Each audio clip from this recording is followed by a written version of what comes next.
I'm Blake. I'm Mitch. And we're Rosehill. We're out here at the 57th Annual League City Texas Music Festival, and we're going to rock it with you guys. Okay, we're going to rock and roll. I'm Pat Patton. I write the Flip column for Very Houston Magazine. I have an interview show on Good News Service, Pat Patton Interviews. And I have a public relations firm, Warm-Up Innovative Promotions. And I'm covering the Texas Music Festival right here for my Flip column for Very Houston Magazine. So I've got Blake and Mitch. Joseph with their PR agency is scheduled to interview 6 weeks ago. So I'm real excited about that. Happy to be here. And we've got it's our third, yeah, it's our third annual. Third annual. Oh, really? It's our third time here. It's our third year. Okay, go ahead. I'm going to interview you for the column. Okay. But let's talk a little bit about your CD. Well, we just cut a record. Our first debut record, Roseville's first debut record, White Lines of Stars, came out in October of 2010, co-produced by a good friend, Mr. Rodney Foster, and another good friend, Mr. Jay Clementi. That's right. Had a wonderful time. He's been like a mentor, like a father, and we wrote a bunch of songs, and we spent a lot of time in Nashville cutting it, and been blowing and going ever since. We're on our third single, comes out in 2 weeks. It's called Dreaming All Over You. Just going to release the video that goes along with it. Yeah. So we just shot that about, what, 2.5 weeks ago? Oh, yeah. So Good times, good times. tried to coincide the releases of the radio and the video together this time. Who gave you guys your first stars? How did you... Actually, the man that's running sound. The guy who owns this sound company that's out here tonight. Really? Who gave your We were a band. It was 2003. We were a band called Texas High Life, and Perrin owned a little bar in Northwest Houston called Sidecar Pub. Yep. And he called us, or I called him up. I was 19, and said, "We are the next big thing. You got to let us play there." And he said, "All right." He didn't even have Hey, 6 songs. He did. I said that. He said, "All right, son. I'll give you 45 minutes. You'll make money on who says they're there to see you. Play for the door. What's your band name?" We don't have one. He said, "You got a half hour to call me back with a band name," and we did, and yeah. Rosehill from the street, you guys. We grew up, we grew up on Cypress Rosehill. Because you guys were friends. Now here's what I read, that neither one of you could sing or play the guitar in high school. No, yeah, that's true. Yeah, that's true. Let's talk about that. And then you started writing music together, but in high school, for your life. Well, I started playing guitar in high school. I got my first guitar when I was a sophomore in high school. I just kind of. Not me. I started playing guitar like a year and a half ago. Because the first. Well, you may not want to share this information. No, hey, it's all a journey. You know, everybody goes their own path, and Mitch was playing football at the time. We went to high school together, and we were having kind of a quasi after party. Yeah. Don't tell my parents. Yeah. At my parents' house. Keep it secret here. And there's somebody had left the guitar, and Mitch was picking it. We were big fans of Pat Green and Gordon Morrow and Robert O'Keefe. Yeah, and Mitch just started picking a Pat Green song, and I started singing along with him, and we've been basically doing it ever since. We started writing songs our freshman year. Overnight friendship. Yeah. What was, in your really short career compared to some people, what was the biggest thrill? What was the biggest excitement when you got Iron? Probably getting the phone call from Randy Foster.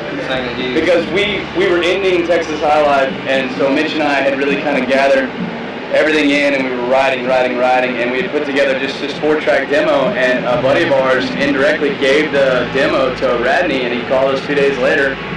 We actually hung up on him.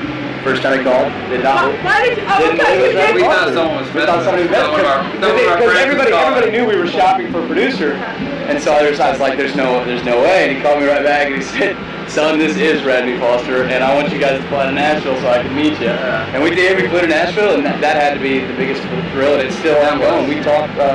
He checks in about twice a month, and we've got some fun shows coming up with him in Austin in May, and then we get to open for Foster and Lloyd. In August 9th, back to back.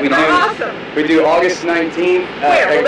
This is going to be on the website. Go ahead, get your name. We'll be with Foster and Lloyd August 19th. Green Hall in New Braunfels. Yeah, everybody come out. And then if you're in the area, the next night we play August 20th at Do-Si-Do in the Woodlands. Right. Which, if you've never been there, that is one of the coolest venues. It's an old barn from like the early 1800s that they literally dismantled and brought down here and rebuilt it, and then added onto it. It's a really cool place. It's a really cool place. Now go ahead and I want you to talk about in the bio. It's just that one of the reasons you wanted to write, it was more of having the friendship that caused you to have a career. A lot of the songs on the record really kind of translate. Like Mitch covered a song with Jake Clementi and George Dukas called Believer. Yeah, I mean, I wrote that. I was, she didn't know it at the time, but I was getting ready to propose to my fiance. So that's what that song, that's a sweet about. story. And then the first track, West of Sunset on the record, really is what kind of, it's like a biography song of what we wanted to do. It's just, we got to this point in the first band that we were in, that just everything got mundane, and it felt like it was more about the party than it was about the music. And we really wanted to get into our craft and we wanted to give it a go. If we're going to do it to the fullest, and that's what we've been doing ever since. Okay, I've got one question. I want you to describe your sound of music and why it makes you stand out from the crowd.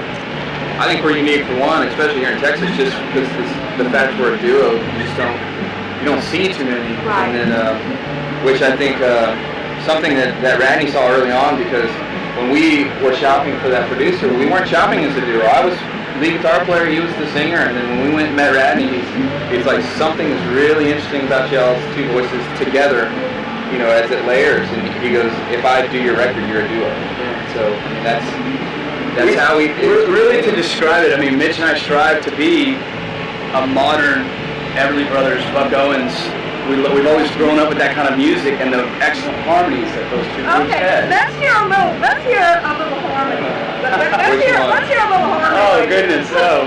Bye-bye love, bye-bye happiness, hello loneliness, I think I'm gonna cry. Bye-bye love. Oh, no more. Y'all gotta come to the show to get the full version. You gotta get it all. This guy is a word promoter.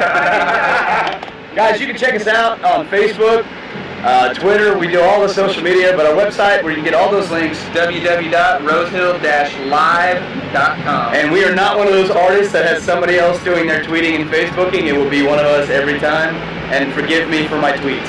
That's all I'm gonna say.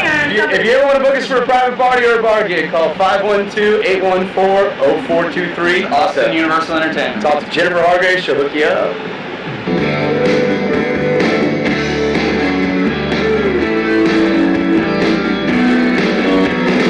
Hey guys, I'm Blake. And I'm Mitch. And we're Rose Hill. Big Productions rocks. And Brett Folmar rocks. Absolutely. Thank you very much.